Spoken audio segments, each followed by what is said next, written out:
रोखठोक वार्तांकन, रोखठोक बातमी। अनगरमध्ये मी उमेदवारी अर्ज दाखल केला, तिथंच माझा विजय झालाय।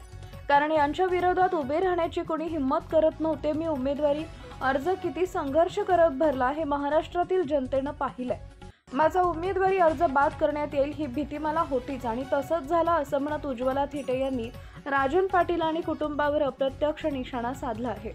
राष्ट्रवादी काँग्रेसच्या उज्ज्वला थिटे यांचा अनगर नगरपंचायतीच्या नगराध्यक्षपदाचा अर्ज बाद झाला।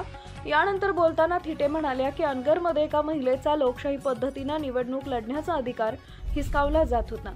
मी संघर्ष करत तिथं पोहोचले। यावेळी माझा कसा पाठलाग करत मारहाण करण्याचा प्रयत्न करत आला हे महाराष्ट्रानं पाहिले। एवढं करूनही मी तिथपर्यंत पोहोचले आणि उमेदवारी अर्ज भरला। मात्र जी भीती होती ती खरी झाली। वाटत होतं की हे असं काहीतरी करतील, पण मी यांच्या विरोधात उमेदवारी अर्ज दाखल केला। मला जी 2 मतं पडणार होती ती स्वाभिमानानं पडणार होती। तुमच्यासारखे पैशांना विकत घेत निर्णय बदलवणारे आम्ही नाही। आम्ही तुमच्या कुठल्याही दबावाला बळी पडणार नाही। माझ्याकडे अनेक लोकांना पाठवले, तुम्हाला हे पद देऊ, घरदार नीट करू, मुलांना नोकरी लावून दिलो असं प्रलोभने मला देण्यात आली, पण तरीही मी त्यांच्यासोबत झुकले नाही। मला अनुमोदक आणि सूचक मिळू दिले जात नव्हते, पण माझ्या मुलानं सूचक म्हणून सही केली होती। आम्ही सर्व कागदपत्र चेक केले होते, आम्ही सर्व मांडणी केली होती। उज्ज्वला थिटेंनी प्रभाग क्रमांक 4 ऐवजी 5 असा चुकीचा लिहिलेला आहे।